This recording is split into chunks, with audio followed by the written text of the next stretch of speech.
So, welcome to Rock Talk. Hello. Rock and roll. Welcome, caller. You're on the air. Long time listener, first time caller. I just want to know, if I tried playing guitar, what kind of amp would I want to use? Make sure it's loud, bro. Yeah, cool. Thanks, man. All right, bye. Bye. So, this is something that we kind of started on the previous Dave and Brian Live because we ended up talking about music a lot hmm at the end of the show. And so, thought, well, might as well try making its own stream in case people are more interested in the music part of it, or like they don't stick around at the end of stick around to the end of the stream and miss it or whatever. So figure I'd experiment. Today we have a bit of a time crunch, so we're not gonna be able to do this for very long. But at some point we're gonna have more of an actual like official start time, like it is for the others for Dave and Brian Live. Yeah. So we talked a little bit about Hellbilly Deluxe Mhm. during the show. So it is a little strange that it's an album from 1989 or 1998, hmm and it's in this year's Halloween Horror Nights. Even though Halloween Horror Nights this year is all about the Well, not it's all about the 80s. Like Undead Vikings aren't necessarily 80s. So, but that's definitely the theme. yeah. And us isn't, well, actually, us partially takes place in the 80s. So, yeah, like it's not an encompassing 80s theme like it was last year, but I see it. So should we talk about the album then? I assume that you listened to it because you were such a big rocker. Well, I believe I've heard it, but that was back in college, like back in '98. So if I've heard this album, it was maybe all the way through like once, like years ago, like over 20 years ago. But I've definitely heard some of these songs. I have heard Super Beast. I've heard Dragula. I've heard Living Dead Girl. I've heard Meet the Creeper. And I've heard What Lurks on Channel X. And I believe I've heard The Beginning of the End. But like obviously, like anybody who knows Rob Zombie singles knows Super Beast, Dragula, and Living Dead Girl. I think the first time I ever heard anything from Rob Zombie was during The Matrix, Okay. which I think was a remix in that club scene where he meets Trinity. Yeah, it was a remix of Dragula, I think. But by the way, Rob Zombie has also gone ahead and done a couple remix albums. Like he's had other people remix his songs and put them out. Like "Sexy Songs to Strip To," I think is a remix album. Oh, And then there's like at least one or two more remix albums, which is pretty cool. Yeah, I've also enjoyed remixes of rock songs or industrial songs. yep. Oh, welcome back. Welcome back, Brandy. I decided I was looking through my box of Halloween stuff and was like, hey, might as well wear the hat. It's very very rock and roll. Yeah. This has a interesting past with Halloween Horror Nights. Is used to use it to when I would shoot the houses before I stopped doing that. Yeah. So, all right. So what else? So yeah. So that scene has a remix of Dragula. Yeah, I believe it's Dragula. Yeah. Correct. Yeah, correct me if I'm wrong. And then it kind of goes through a little bit of an hear it as part of the remix for the dialogue. Yeah, both you and I, that actual scene, like, we both really appreciated how the alarm clock slowly bleeds into the music and then actually wakes him up. Because at first it kind of it mixes into the song, like what parts, especially if you heard the song before, it's like what, and then it's him waking up out of the dream, Yeah. and then he's of course late to work. Yeah. You have an attitude problem, Mr. Anderson. So Call of the Zombie. Do you remember anything about that song? No. I possibly heard this, but like I don't remember anything about it. Maybe if I play it right now. We'll get a copyright claim. Oh, never mind. Well, I can put on my headphones and Well, maybe. Well, go on, keep talking. I'm not gonna listen to the whole song. I'm just gonna like check it out. So I'm assuming that the oh it is. Oh, you know what? Thank you, Randy.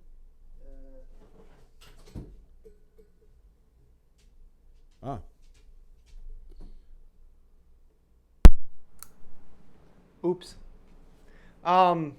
That's because you're hearing me over there. So, all right. So how, I don't know. I'm assuming that you have Brandy. You've listened to the whole album. I'm not sure what in the Scare Zone, how much of that is from the album and how much is more like Rob Zombie's concept of, as far as like in the album, mean like the artwork and stuff like that, and more like his not interpretation because it's his song, his music, but more of like an insight to how he feels about it. I know that there's some things that were reused from the, what was that Scare Zone that was in the New York area where it was like oxygen has become rare. Oh. Talking about Acid Assault? I think so. Where we had like, Oh, no. It was 26. It was where the fighting factions. It was yeah. Oh man. I'm picturing the zone. I'm forgetting the name. It's So there's a few pieces of I think scaffolding that people are going to be walking around on, and I'm guessing it's going to be like fluorescent lighting, black light reactant lights. So that might be pretty cool. I'm not sure what they're going to use the projectors for, but it is. The two dogs are licking each other. So it's not going to be the Scare Zone in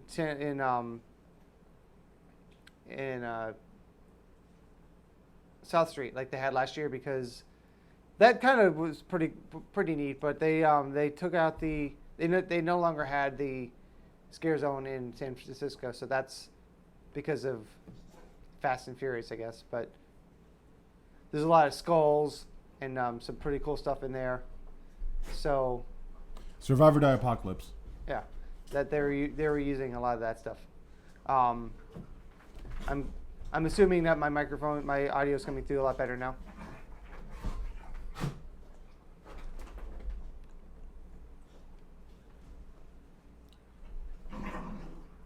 Yeah, I hear you pretty good, Dave. Okay. Oops. See, the 8-second delay is pretty good, because now I can say, "Hey, I can hear you, Dave." Oh, okay.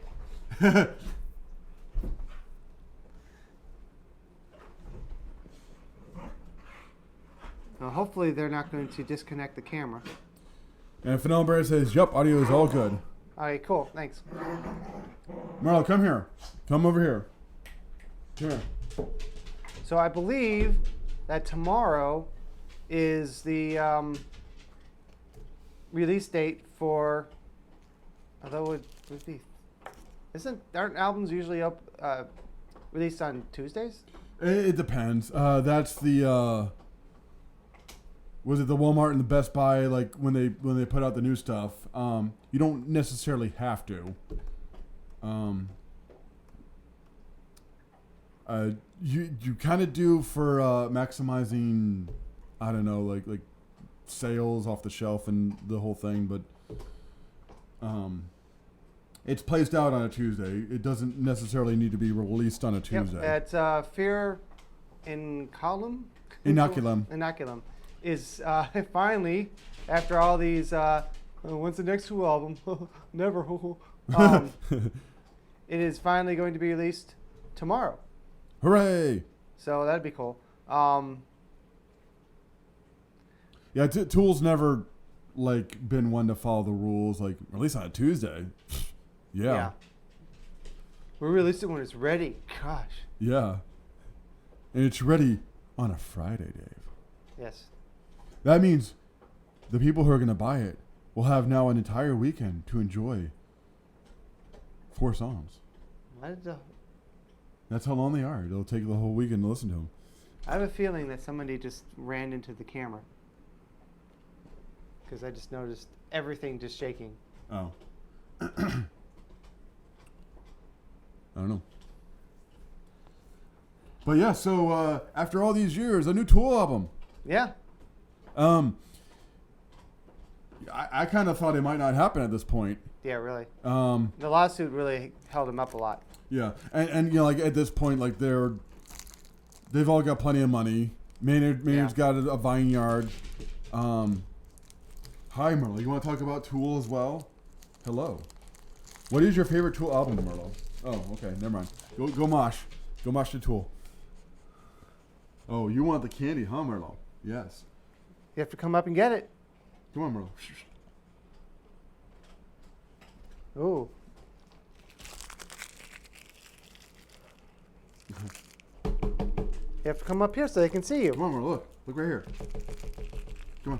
I guess he's not going to do it. Oh, well. Merle, come here. Look. You see? Look right there. What is that? You see it? So, Brandy, what is your favorite Tool song and or album? And what is yours? Give me 1 second. I know what it is. I need to look up the title to be sure. We actually, I have not seen Tool in concert still. You have twice? Yeah. I've said before that we had the option of going to see Tool or Roger Waters. And it's like, well, okay, good job, Brian. And maybe try Tool Band, not just Tool. He looked up Tool, just Tool. And I got a Wikipedia page about tools. And he thought that was going to work. So the problem is, I think it was $60 minimum for a seat at the Tool concert that year, or $30 to see Roger Waters. Like, well, that was an easy choice for me. Oh yeah, the album that I don't know how to pronounce. Anemia? Anima. All right. Yeah, that's how you pronounce it, Anima.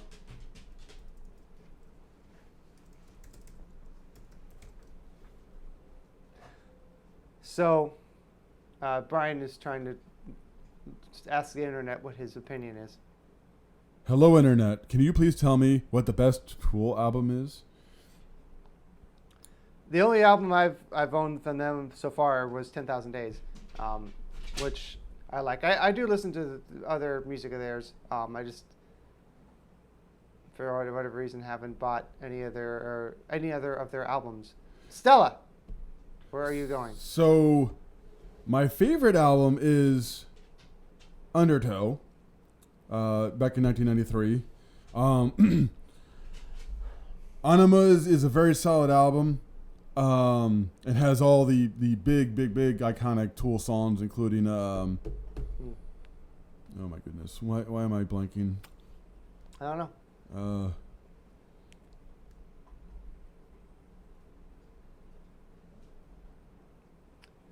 But have any of you out there watching the stream right now? Anima. 4 of you. Have any of you gone to a Tool concert? And if you have, the other three of you or two of you, please join us in the chat room to let us know. Unless Tool's not your thing. So, Anima, the song Anima Live is typically phenomenal. Like, Yeah. I've seen Tool twice. They played Anima live twice, as well as I've heard a couple live versions, and they always knock that out of the park. Brandy, phenomenal. Brandy mentions the song "Hooker with a Penis," which is a really good song, and it's Merlo, come here. I know you're starting a mosh pit because "Hooker with a Penis" came on, but you got to be quiet right now, okay? And the song is all about, because like it's such a weird title, like "Hooker with a Penis." Yeah. Like, what do you mean? It's a song, maybe fictional or maybe actually happened, about the Maynard had with an OG fan, who has been down since like their demo, or and talking to them how they sold out. And there's the lyric, "I sold my soul to sell an album, and you bought one." I also really enjoy. It's the album before, Anima. I mean, Undertow. The one with the live tracks, that they put on there, and Oh boy. with Cold and Ugly on it. I can't remember the name of that album, but that album is a lot of fun, and like, in terms of everything, like I've heard from Tool, like that. I think it's an LP with the one with Cold and Ugly on it. That's like the most fun to me. Oh, hey, Bodie.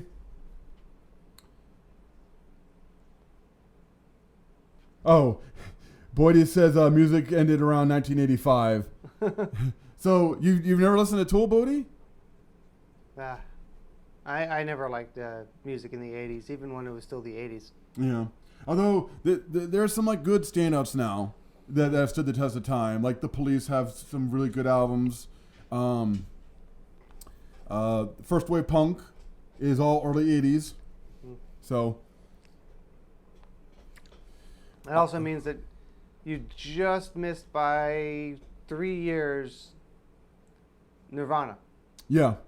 Even though they weren't big until the 90s, I believe it was 1988 that Bleach was released. Speaking of Tool, 88 or 89 at the latest, but it's one of those two. I also personally enjoy Dieren von Satan, or translated from German, The Eggs of Satan.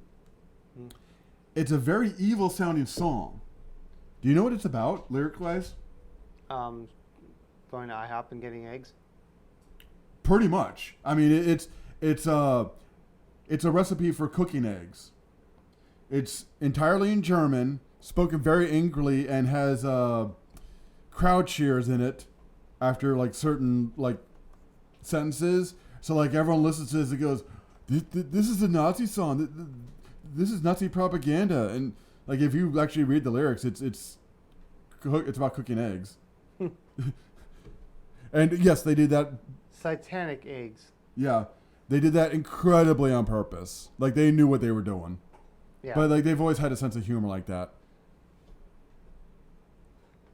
Yeah. So Brandy points out that Pretty Hate Machine was in the 80s. That is true.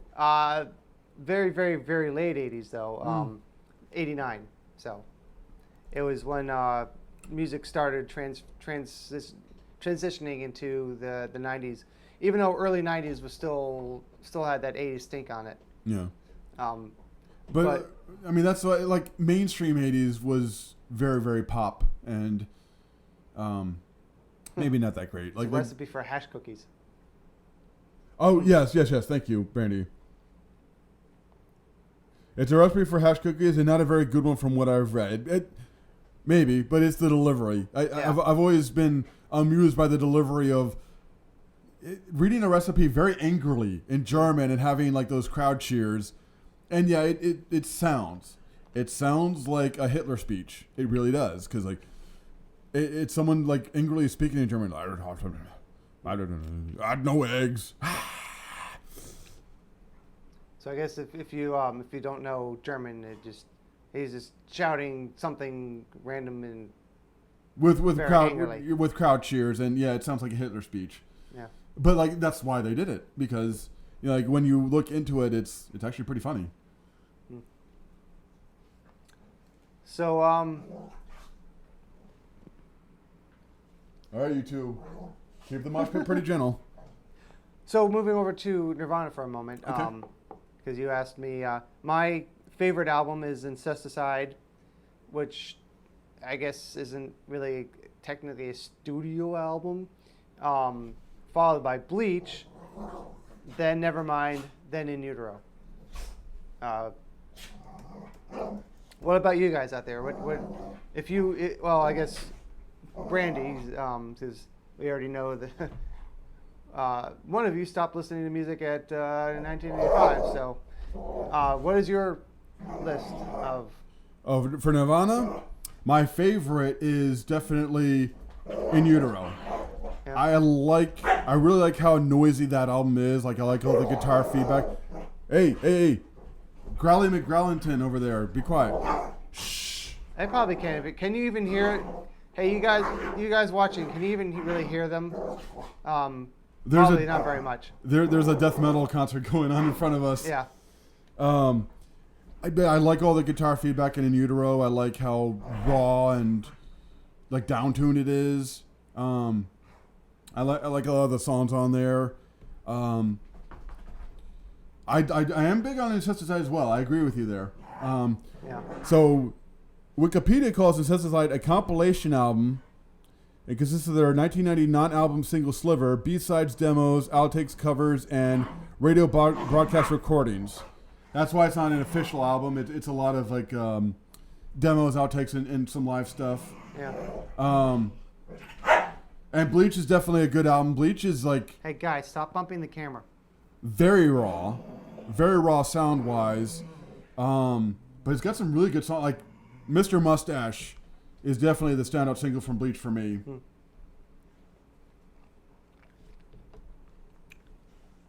So you say, to be honest, I haven't heard of them. Nine Inch Nails or Nirvana?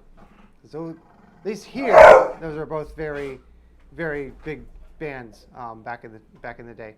I think he's talking about Tool. Oh, Which Tool's big enough to have been like there's definitely Australian Tool fans. However, if you don't pay attention to like most modern music, then you'll have missed Tool. yeah. But he says, so Boydia says rock bands from the 70s and 80s, Devo and Pink Floyd are some of his favorites. Yeah. And so like good taste there. Are we men, Dave? Are we not men? We are Devo. D-E-V-O. No. I never heard of Devo until Beavis and Butthead. Yeah, sure. And you know, Devo was there's one of those weird bands. They weren't like punk, but they were post-punk. Never really hit it mainstream except for like Whip It. There's a Neil Young movie, a movie that Neil Young like helped make and like partially was a cast member in, called Human Highway, and Devo did like several songs for the soundtrack. So like kind of like a musician's band kind of thing. So Brandy says, I loved In Utero, but Nevermind is the most classic and nostalgic for her. I also love Bleach. Really all Nirvana's even Unplugged in New York. Yeah, Unplugged in New York was a good one. Even though I got completely tired of Lake of Fire. Well, somebody's about to lose their computer. No way, Dave. I got 4%. 4% battery. And, you could bring the plug out and plug it in.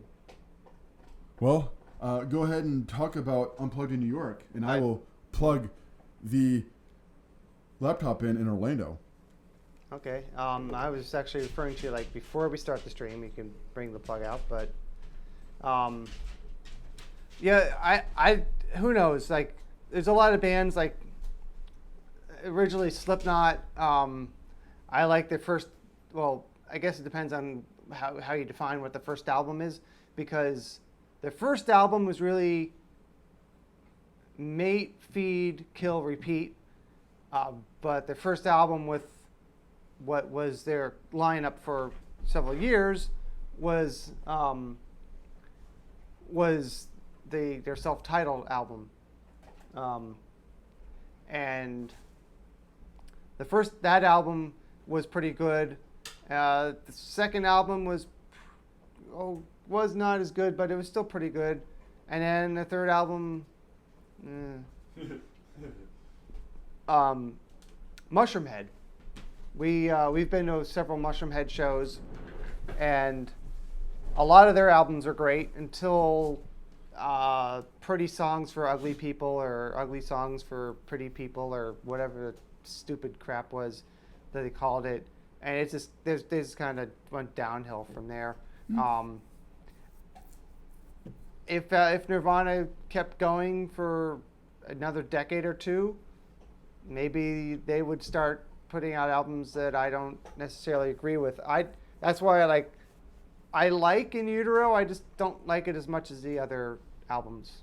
Now see, I'm a little different. Like, I like In Utero a lot because it mainly the noisiness, like all that guitar feedback, all like the raw down tunings and like a radio friendly unit shifter. Even though like the Frances Farmer will have her revenge on Seattle, like is a really good song, like one of my favorite Nirvana songs. And I remember Kurt saying in an interview he wanted to slowly sound more like the Butthole Surfers, rather than like their current sound. And the Butthole Surfers are like very weird and purposely against the grain. You know, like they're only big like Butthole Surfers, kind of like a, you know, if you know like music, especially underground music, then you know who the Butthole Surfers are, and you may like them, you may not like them, but you know who they are. And like they've been around hell since the 80s. Yeah. And they've only had like one radio hit, which was Pepper. We have a. All right, so Phenomenal Brandon says, the first time I heard Slipknot's first album, I borrowed it from a guy in my math class, and I listened to it while picking up my little sister from elementary school. She hated me that day pretty bad. Yeah. Actually, I was listening to Pandora a couple of days ago while I was working on the studio here, and a few things have happened on that. It was kind of like a retro day for me for whatever reason. It played like a Clutch song, which is like, oh wow. And also, I just for a second, let us know if the mosh pit down there, if you can hear them on the microphones. A lot of times we'll be like, oh, it's so loud, and you listen back to the stream and like you can't hear it all. Yeah. Or very, very little. We hear it. Yeah. So, uh-oh. What was I talking about? Oh, talking about Pandora Retro Day. So, and they played a few, Stella, calm down. I played a few, Stella, calm down. Played a few songs from that album, from Slipknot. It was like, it's like, wow, I remember when I was like, this is to be an awesome band, and they're going to be making awesome music for a long time, and then just kind of... But I don't really enjoy it as much as I used to, just in general. But another thing that happened once when I was listening to Pandora was I heard a band and I'm like, ugh, I don't know who this is, but this song is just awful. This band is no good. And I looked at it and like, oh, it's Mushroomhead. Mushroom has changed. Like, Mushroom has been around forever. Stella. Pretty much since early Stella, 90s. And they've changed their sound like throughout the years. Yeah. So who knows? Very different. Yeah. I do notice a lot of Manson and Tool on the Mushroom Head Pandora. Yeah. So, but the first time I heard of, did you? Oh yeah, he already knew about Slipknot. We were in a what they called a music store. If you can believe, there was a store that sold actual hard copies of music. I know it's odd, of course. It used to be called a record store. But so yeah, we were in this this music store, and I think it was FYE at the time, or Possibly. it became FYE Yeah. at some point. And we were looking through the CDs, and back then, like I used to go and look at the Nirvana rack all the time, just to see if they got some like rare single or import or something. Yeah. And then you showed me the picture of Slipknot, and I'm like, whoa, that's a pretty intense album look cover. Yeah. So I'm like, so I just bought it from that alone. Yeah. And then, like I've said before, they were opening for Machine Head. Machine Head. And so we went to go see the opening band.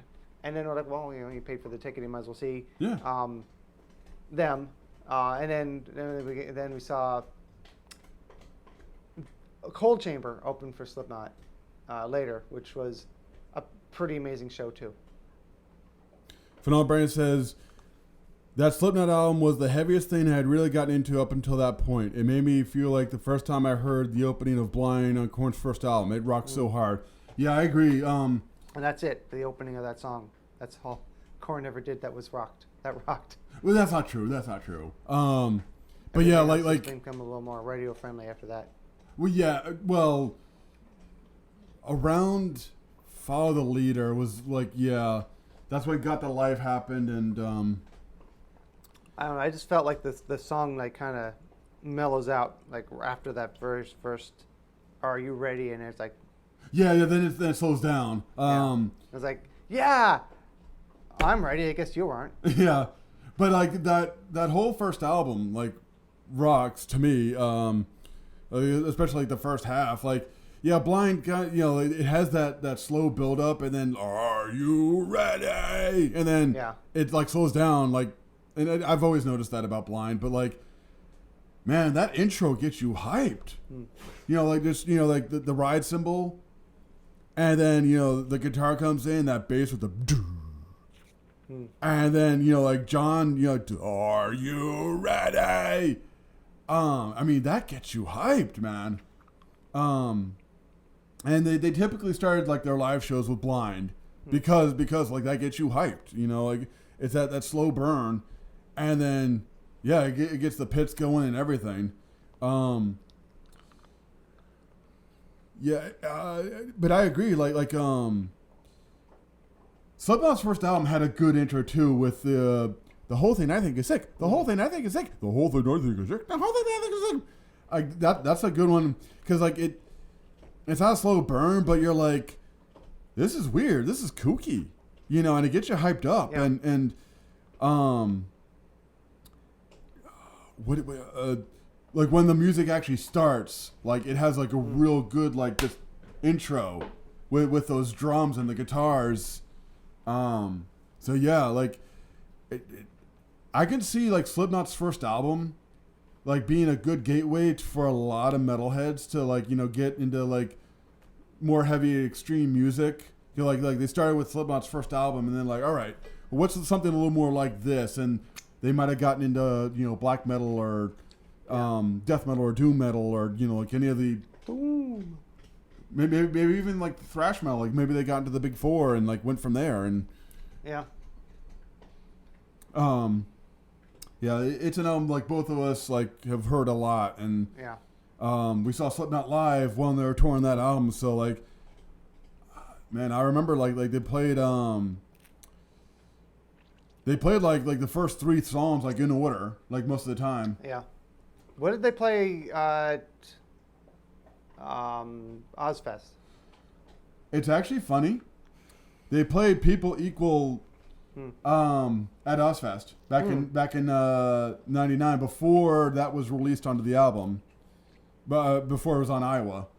In fact, I think they might have played a few songs off Iowa. Oh, That so they had that in development for a while. yeah. They just played People Equal. I would have to go back to like the actual like song list to see what Yeah. they played. Well, maybe I can look it up. I think you said that you did you say you saw that? I did. I was on YouTube. yes. So Brandy says Slipknot album was the heavy. Oh yeah, you said that I think. The heavy thing has gotten to the point. Made me feel the first time I'd heard live. Yeah, Blind. Yeah, and seeing them, and the thing is, like, I don't know if you got to see them live. That was a crazy, amazing show, especially when they played small venues and they barely fit on stage. Yeah. Also, I saw something in, I think was it the first time we saw, it was first or second time we saw Slipknot, and I don't know how you didn't see this, but Sean, who later called himself Clown, set his jumpsuit on fire. I think it was Clown. Who did No, that. I think it was Sid. Oh, Sid. Yeah. Yeah, and like they come out with like water balls and like had to put them out. And then there was an actual pit. Like literally, you walk down into downstairs into a pit in front of the stage, and then there was a second floor balcony. I think it was also Sid. One of the two shows we went to, he actually somehow got up to like the second floor of the venue. Oh, excuse me. And then again, people are standing. Well, not you, but people are standing with like eye level to the floor. Yeah. And then he's on the second floor, so it was even farther to the people down. He got on the balcony, and he's like, "Get people come in, move in." He fell backwards from the second floor balcony into the crowd during the show. Yeah. Now that I remember. And one of the shows we went to, he smashed one of his records and it shattered into pieces. And I grabbed a pretty big. What up? I know. So yeah, it was kind of just like a generic record, but he smashed it, and somehow he found a piece of it on the floor. A pretty sizable piece too. Yeah. And so I have a correction. So when I saw them in Ozfest, the date was. So it's, the video on YouTube is Slipknot debut Ozfest performance May 27th, 1999. This was the show I saw on that little soundstage in Stage. yeah, West Palm Beach, Florida, Coral Sky Amphitheater. I was there. I was there that day. So I have a correction. I will be right back. They did not play People Equal. Someone in the comments has posted the track listing. It starts with the whole thing I think is sick intro, which is 74261700000017. So they started with that, go into Sick, Eyeless, Wait and Bleed, Liberate, and Surfacing. They did not play People Equal. They had a banner over the DJ table that said People Equal. That's what I remember. They didn't play People Equal. So looks like everything off the first album. So like yeah. Yes. Make sure the back.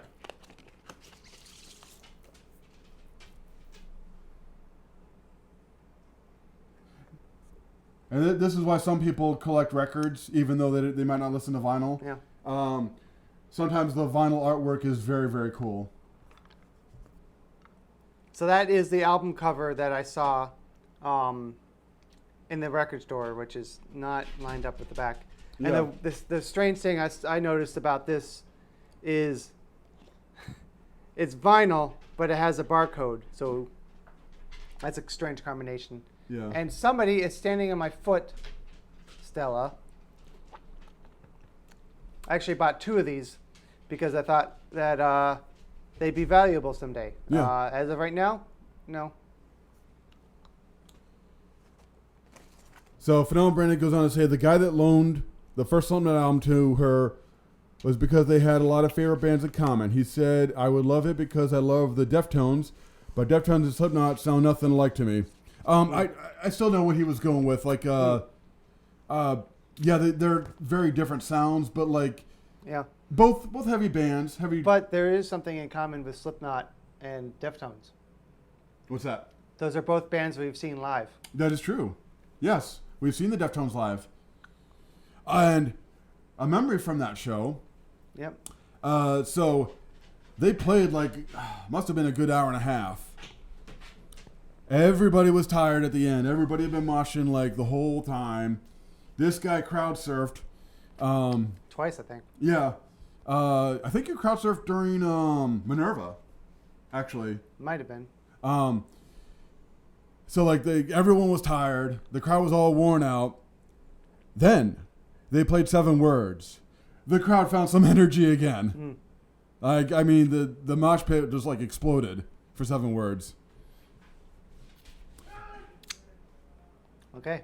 Yeah, there's another 7 Words fan out there. Yeah, the Deftones and Slipknot like don't really sound alike, but like I can definitely picture if you like the Deftones, you can like Slipknot. Yeah. Similar guitar tones and similar aggro vocals at times for Deftones. That was the second time we saw Machine Head, wasn't it? What, we're still not opened? No. That was the first time we saw them. Okay. I'm talking about Deftones. Maybe.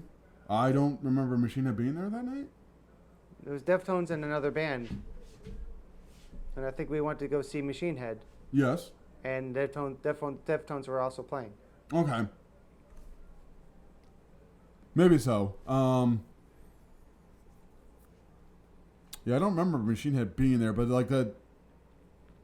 I think it was a death metal band like went on first, so like it's not that unusual that Machine Head would have been there. I remember Deftones the most out of the night. And then I remember we were waiting for in between bands. We were waiting, and you saw somebody who looked like Marilyn Manson. And what about the guy who we met at, was it the first or second Slipknot show? I believe the second. We met the guy who used to be David Berkowitz. He probably still is, isn't he? Well, yes, but he was no longer with Marilyn Manson at that time. Yeah.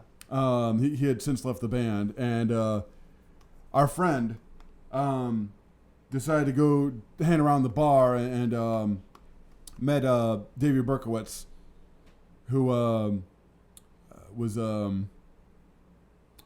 just at the bar, just checking out the show. And it might have been the first show because there weren't that many jumpsuits. You and me were wearing jumpsuits, and I was wearing a very Corey-looking mask. It was a skull mask with like some dreads in it.